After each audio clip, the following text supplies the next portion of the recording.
My sister has special needs, but our parents won't listen to me. Listen! So I'm currently in my second year of college. Child genius got fast-tracked through grades, and I have two younger sisters, Jess, 14 female, and Anna. Anna was born fully deaf and is starting elementary school this year. By the way, this comes from user oldest sibling throwaway, and if you want to submit your own stories, go to the r/OKStorytime subreddit. So, I'm not trying to throw my parents into a negative light. They do love us, and they've provided us with every opportunity possible, and we have wanted for nothing growing up. Even though my parents were thrown when they found out Anna was deaf, they're musicians by trade, and both me and Jess have been involved with music from a young age, they learned ASL along with me and my sister and tried their hardest to adapt. That said, I've always been closest with Anna as she's grown up, and she's like my best friend. She's always come to me if she's afraid or sick. She looks for me to interpretation or context when we're out, and she's always been my little shadow. So, out of everyone in our family, I feel I know her the best. My parents are sending Anna to a private, special needs school in the coming year, and I personally disagree with their choice. I looked into the place and took a virtual tour, and from everything I've seen and read, it seems to be catered more to students with severe mental disabilities or mobility impairment. In fact, I couldn't see a great deal of detail about the services provided for deaf students at all. I brought all of this up to my parents, but they just brushed me off, saying it was what was best and they'd take care of her. I asked why she can't go to a mainstream school, but they said there were no services for her. Well, I did a bunch of research. I contacted district superintendents, local councils, and even schools directly themselves. I even found a deaf school only very slightly out of our boundary who said they were willing to be flexible. When I brought this to my parents, they got annoyed, saying that they knew what was best for their daughter, and I should stay out of it, and that no school would be able to handle her hearing impairment and behavioral problems. I was stunned. Anna doesn't have behavioral problems.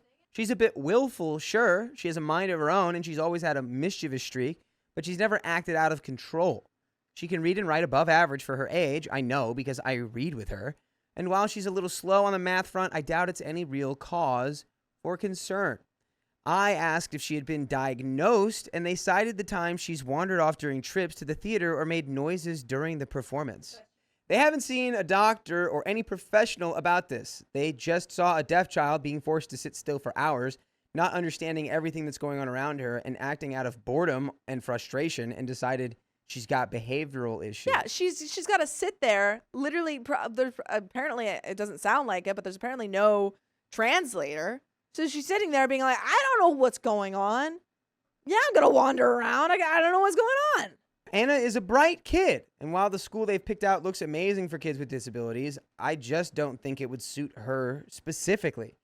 But despite all my arguments and despite me spending more time with Anna than either of them combined, they still tell me to shut up and not get involved with their decisions because they're the adults, which really annoys me because I've been forced to act like an adult my whole life.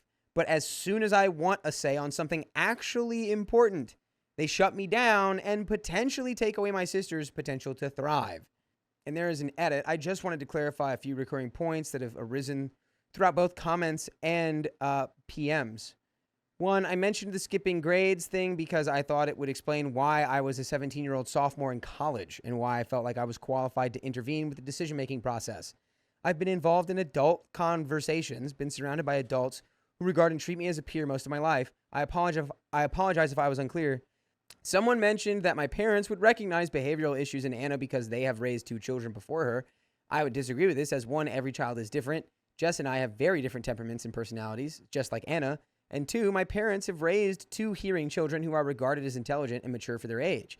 Seeing a deaf 6-year-old acting like a 6-year-old, I would argue, is relatively new for them. That's crazy. That's crazy. To say that a 6-year-old has behavioral issues because she's made a couple, hearing children do that. Like, hearing children make noises in long, long auditorium meetings or whatever. Yeah. Hearing children will wander around. This isn't, exclusive to her just because she's deaf. She doesn't have behavioral problems. And also, it makes even more sense because she's deaf. Third point here from OP. I've actually gotten involved with a local deaf advocacy group for deaf and hard of hearing adults and their friends and family. I love how much OP is advocating for their sibling. We're having a meeting via Zoom on Monday night, and I'm looking forward to getting their insight. Number 4, on a slightly more serious note, some of you have expressed concern about my mom and dad's parenting and that I'm being parentified, that they are ableist, and that I'm too young to have these concerns regardless of my intelligence or maturity. I have thought on this a lot, and on some level, I think you might be right. My parents don't like to be told they're wrong or made to feel like they don't know something. And I don't think they've adapted to Anna's hearing impairment as well as they believe, and on some level, they think it reflects badly on them. Admittedly, I can see some of their flaws reflected in me, and I'm trying to work on that. I do wonder if one of the reasons Anna is so attached to me is because I do give her affection and attention where our parents aren't as forthcoming. Regardless of whether I'm too young, there is a little girl that needs someone to rely on, and if that's me, then I'll take up that mantle. I love my sister, and I want to strive to make the world better for her. Oh. 5, I'm going to try a more subtle approach to this rather than treating it like a debate with my parents. I'm working on those flaws. If anything comes out of it, I'll be sure to update you. Thank you for all your comments and advice. It's been great to hear from so many people, and there's an update. Should we just get into it? Yeah. Hi, everyone. About 98% of you were super wonderful on my last post and seemed genuinely invested, so I thought I'd give you all an update. It's been just under a week now, and after trying some of the different tactics and talking points you suggested, in addition to reaching out to the deaf/hard of hearing community, my parents and I have come to a compromise, Yay. if only to shut me up. Oh. But I'm not the one that's important here. That would be Anna, 6 female. So come the new school year, Anna will be going to the school my parents chose, but we, including me, will be keeping in close contact with her teachers, specialists, and her progress, and talking to Anna herself about how she feels. If it seems like it isn't a great fit, we will be transferring her to the deaf school. It's a little out of the area, but I think we can make it work. I did open up to my parents a bit, as much as they could handle, and told them that I feel like I've been not robbed, but had a stunted childhood, and that my academic abilities forced me to grow up quickly. That, coupled with their emotional distance and lack of physical presence with Anna, made me angry and frustrated that my opinions on her future weren't being taken into account. I wish I could say that was what did it, but honestly, my points about the school not teaching Anna independence and other arguments brought up on the original post probably eased them over to my side a bit. I kept my temper even this time. And by the way, it's time, all the time, to listen to full episodes with stories just like this on your favorite podcast platform, iHeartRadio, Spotify, Apple Podcasts, whatever it is. Just type OK Storytime into that little search bar, and you can listen to almost, 3,000? What are we at, like 28? 2,800 plus stories to listen to. Hoo-wee. Wow. We've got a little bit more story left. Heck yeah. I'm sorry your parents can't accept that they raised a really smart kid. That's the dumbest thing to me is like parents who are like someone goes off to like college and then you go back and it's like, you got a little up on the, you've learned some stuff. And then they're like, oh, look at Big Shot thinks they know stuff. It's like, yeah, you guys sent me here to learn things. What? I mentioned in my edit on the last post that I'd gotten in contact with a deaf advocacy group, and they've provided some wonderful resources. So hopefully sometime soon, Anna will finally be able to meet kids and adults like her. She's super excited by this. She's the least reserved and most outgoing sibling out of the 3 of us, so I've no doubt she'll make friends quickly. I've also made the decision to start seeing a therapist to maybe work on some of the issues that I've been reflecting on, and to get some emotional support where my mom and dad dropped the ball. I don't see them changing or even admitting they need to change anytime soon, but that doesn't mean I have to stay complacent. And that is the end of that story. My parents are furious that I'm moving in with my boyfriend, and I'm staying silent. Trigger warning, accusation of abuse. I, 23 female, currently live with my parents. I've been dating my boyfriend, 24 male, for almost a year now, and we have known each other for many years. Recently, him and I started talking about the future and when we would like to move in together. Originally, we were talking about waiting another year so I can finish college. By the way, this comes from IC Resident 6341, and if you want to submit your own stories, go to the r/OK Storytime subreddit. So, after my mom caught wind of him and I having these conversations, she lost her mind. She told me that I shouldn't even be thinking about a future with my boyfriend at this point in my life, that him and I needed to back off of our relationship. Then she went as far as telling me that I'm not allowed to see him more than once a week for a couple hours, and that he will no longer be allowed over at the house anymore, and it's her house, so I'll respect that. So, it sounds like you are moving out, and you need to move out. Just maybe, yeah. Sounds like the solution is moving out, and that was also the plan. My mom is a very controlling and manipulative person, and I have spent most of my life doing whatever she wanted to make my life easier. However, I am ready to move out, and my mom would physically stop me if I tried to leave. But her and my dad are going to some convention this weekend, and my boyfriend and I plan on moving out while they're gone. Yeah. Okay. So am I the a-hole for packing up my crap and leaving without saying anything? What do you say, Dakota? No. No. If you think that your mom is going to physically stop you. Comments. Old and Slow 62 says, dad advice here. No, you're not the a-hole. When my parents started to tell me how I needed to live my life, I packed my crap and left too. And here is the flip side to this. I was fully independent from my parents and supported myself from day one. Be prepared to do the same. School funds being cut off, the possibility of having to drop out of school to work full time to now support yourself. No more health insurance either. Like I tell my own kids, you're old enough to make your own decisions, and you're old enough to live with the consequences.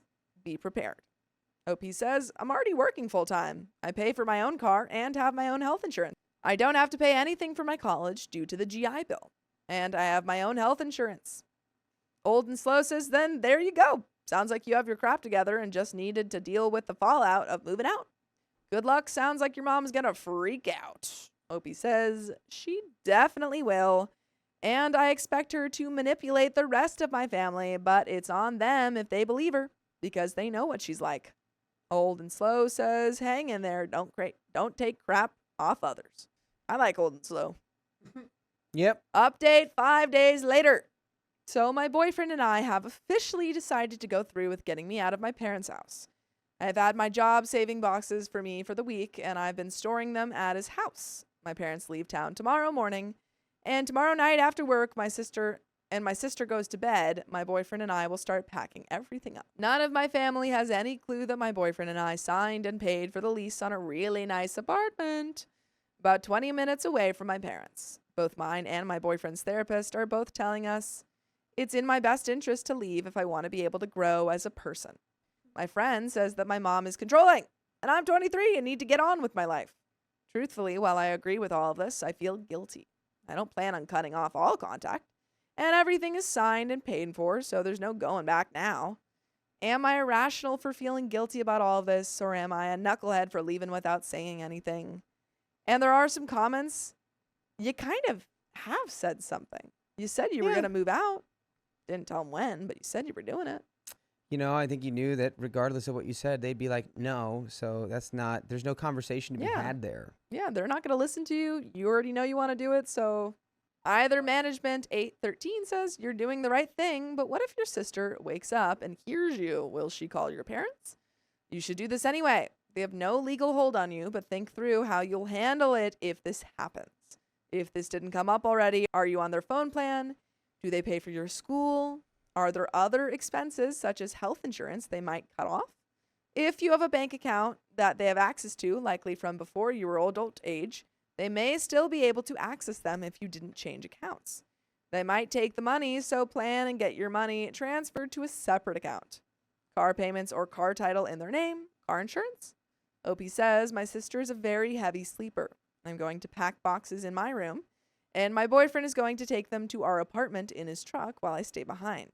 I'm on their phone plan, but my boyfriend and I have decided that if they take me off, he'll add me to his plan. My boyfriend and I are on a car insurance policy together, and I have my own vehicle and my own health insurance. I've already filled out the paperwork for my bank accounts to be changed. I don't have to pay for college because my dad's a vet, so it's all paid for by the VA. And there is a second update, folks. 5 days later. I think they moved out. I think let's just jump in. Life is good. My boyfriend and I have officially moved in together. Oh, yeah. My mom is extremely angry. Oh, yeah. Oh. She called me and yelled at me for 30 minutes and told me that I was alone and that I had no one to turn to. She told me that everything is always about me and that she would be calling my therapist because clearly I must have lied if my therapist was telling me to leave. Oh, gosh. Her and my dad are repossessing my truck, even though I'm paying for it, because it's in my dad's name. They say me having it is a liability for them. My mom called me yesterday telling me she was worried that I may be living with a sociopath. She said she spoke to my therapist and she told her that she didn't tell me to leave. My mom then called me and asked me if her and my dad could pick me up and talk to me. No. They claim that my boyfriend has manipulated me into cutting off my family when he's actually done the exact opposite. Through this process, my boyfriend has actually been encouraging me to reach out and even said that my family was welcome to come over. He even said that if they wanted him to leave the house when they come see me, then he'll do that because he doesn't want to keep me from my parents. By the way, I don't want to keep you from more stories just like this. Just go to Spotify, Apple Podcasts, or iHeartRadio and search up OK Storytime. Oh, yeah. There's a little bit left. Your mom's just making stuff up to get you to come back. Your mom. Your mom, man, your Your mom. mom. But there's a little bit left to this story, folks.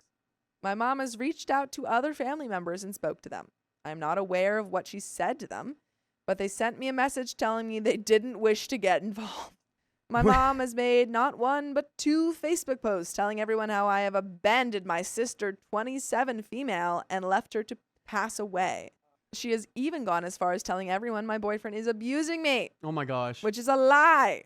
She even said in her most recent post that she was going no contact and asked everyone else to do the same because if they didn't, they would be supporting an abuser.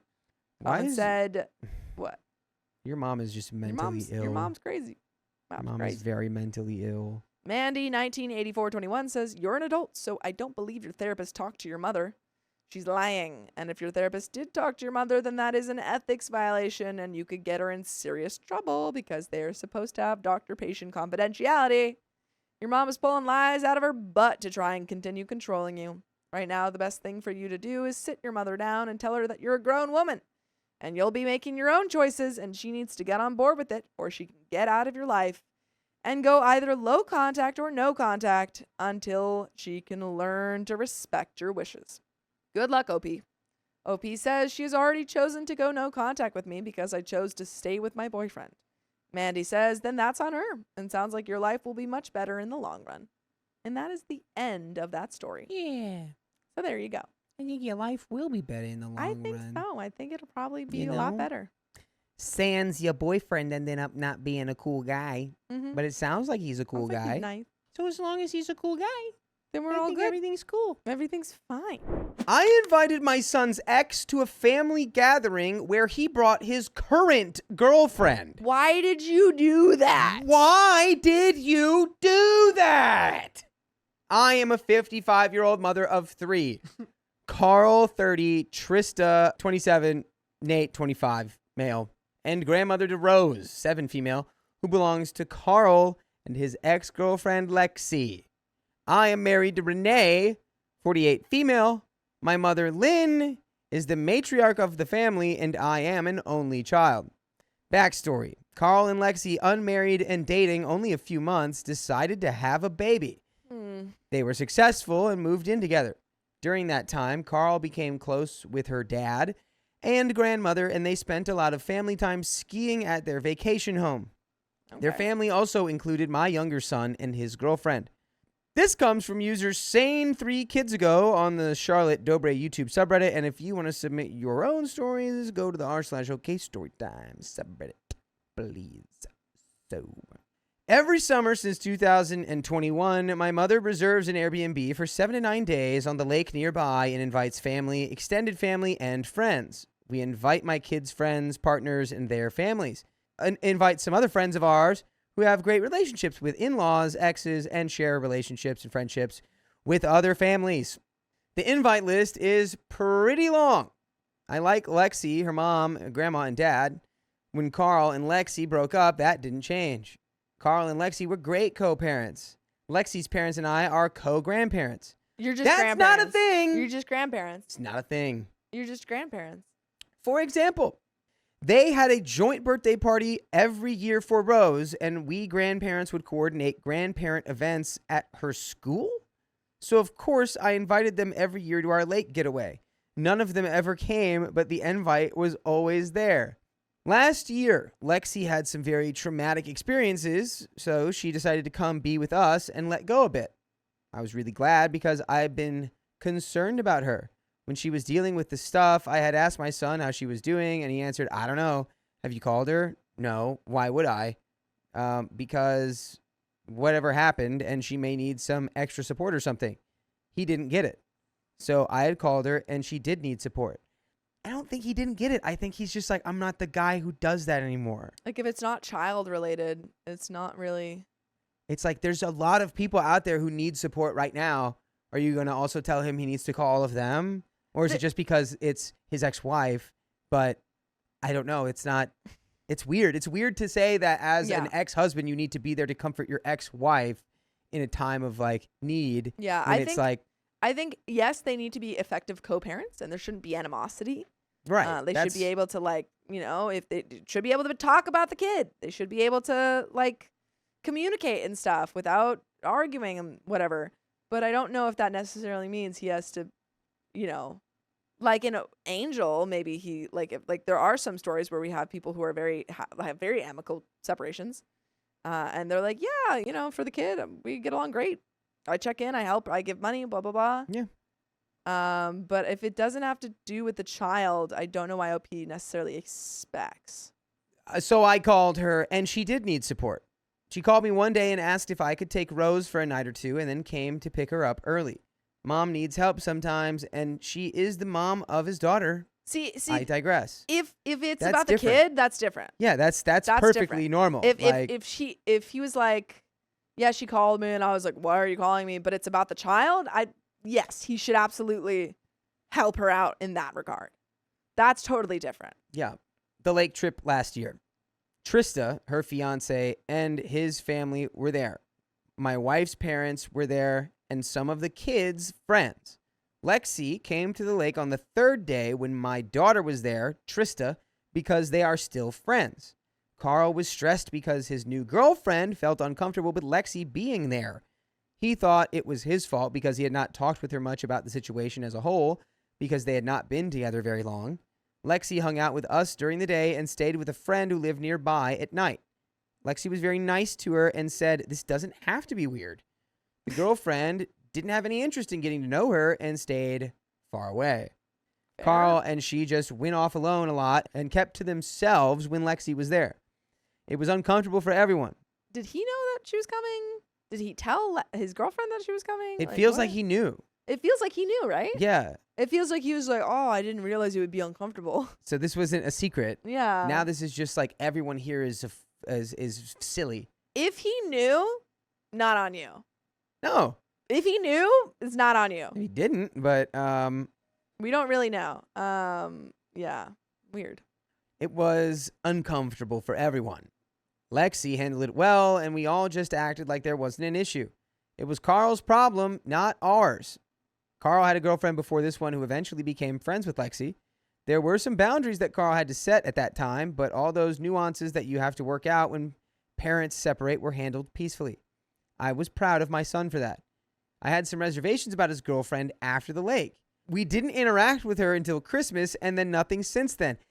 Okay, she comes with a lot of baggage that I'm not sure she has truly dealt with. I'm not going to share much because it's not mine to share, but I am mindful of it, and I sympathize with her situation. She's 43 and should have gotten the therapy she needs by now. I am not pleased with a girl bringing this type of attitude into my son's and granddaughter's lives. She doesn't have friends, she's estranged from all of her family, she doesn't have furniture, and absolutely zero social media or internet presence. How do you know all this if you only met her once and then at Christmas? That's my question. Background check shows only car, family addresses, and other residents of those addresses. I'm sorry, you did hard to explain. Background checks on your son's girlfriend? You did a background check on her, and then you're like, it came back clean. I don't get it. What? What's going on? It's hard to explain. Since she has only graced us with her presence 3 times over the last year, the only thing we know about her is what we see. So then, again, how did you say she has no friends, she's estranged from all her family, she doesn't own furniture? How do you know all this stuff? You only saw her 3 times. She doesn't want anything to do with you. So weird. You're weird. This is weird. We are very accepting and find joy in everyone who comes into the family, but she has just made everyone uncomfortable. I'm sorry, there's no way that you can be very accepting and do background checks on your son's girlfriend. Your adult son's girlfriend. That's not accepting behavior. 43. That's weird. Rose's birthday was a mess. He did nothing, and Lexi invited us to the party she was giving for Rose. Carl didn't respond to texts from his brother or sister asking if he was having a separate party or going to this one. Everyone went to Lexi's party, but Carl wasn't there. he didn't go to his own daughter's birthday party. Maybe he is going to do his own thing. He has been invited to other events, dinners, and such this year, but doesn't show up. He's told me that his girlfriend doesn't feel comfortable around us because the last time she was around, we talked about his previous girlfriend who doesn't even live on the same continent and has kept in touch with Lexi, Trista, and Rose. No one dislikes her, but no one likes her either. What's to like?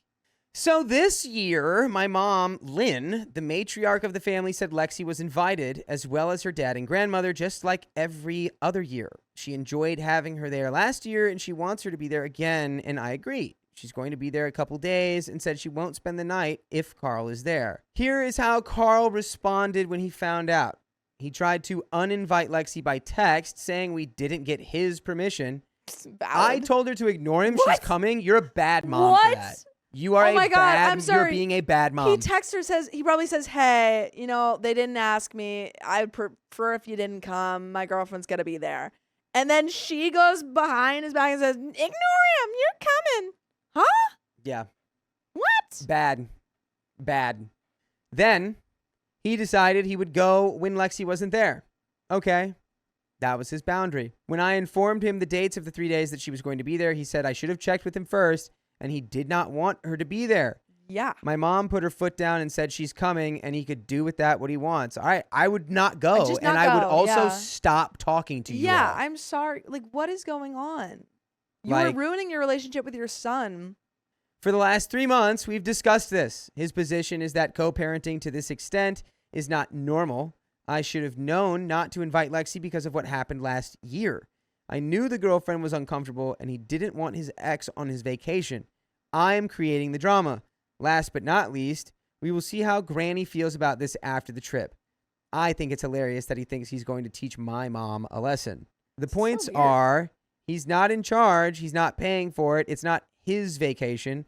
Co-parenting is what is best for Rose, whether normal or not. And the girlfriend can deal with it or not. That's his issue. Again, this is just like if you would have told him Lexi's going to be there again, he could have been like, all right, then I guess I won't be bringing my girlfriend to the lake house so that there's not an uncomfortable dynamic. And also, personally, he never said co-parenting is not what's best for my kid. He said co-parenting in this way, where you're inviting my ex to like family vacations, is weird. That's what he said. Yeah, because then it's going to be mixed signals, because then it's like they are broken up and not together. And then Rose is going to be like, wait, but my parents are still spending all this time together. Are they together? Why aren't my mom and dad like spending time together? It's confusing. And two, why do you think that you know best? I'm assuming that your son and your son's ex have figured out a parenting agreement that they, at least, both are chill with.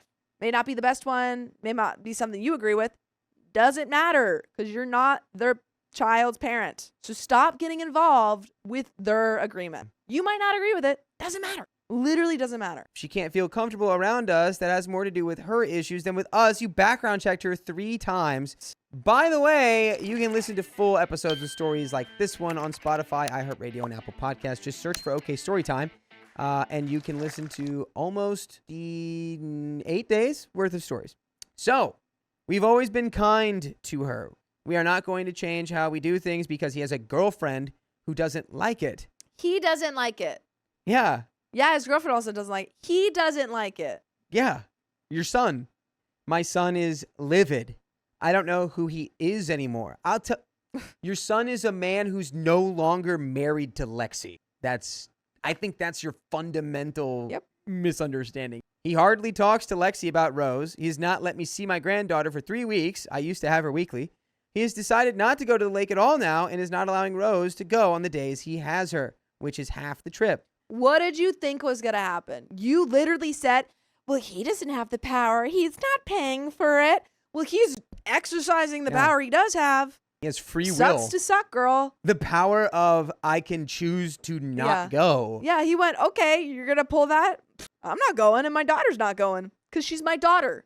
You're so silly, OP. You're so silly. My daughter was able to get her fiance's niece, who is friends with Rose, there this year. She even tried to talk to her brother about Rose because she wants time with her at the lake when she is not there. Rose is sweet, so she won't make a stink, but she cried to me about it, and I feel guilty. You should. But I'm angry that he is using his daughter this way. this is your This is fault. your fault. You did everything. Literally, simplest And solution. I'm seeing all these comments coming up about like, well, it's like the mother of your child and you have to deal with them. This is a 1 week vacation. And he said, I don't want my ex to be, it's not. Like, She doesn't need to be there. She doesn't need to be there. And he even made the compromise. He's like, all right, I'll just be there the days that she's not, I guess. And it's like, and she said, nope, you don't get to that's decide also that. not allowed. You're not allowed to do that at all. So he's like, then I'm not going. And now you're going to say it's his fault and he's using his daughter as a prop? You're crazy. Am I and my mom the a-holes for standing firm on this? Yes. Yeah. Yes. I mean, like, You literally, the crazy thing is that she literally went, what's he going to do? I have all the power. And then went, oh no, he had something that I wanted. Oh no, there were consequences to what I did. I tried to insert myself into his family and it backfired.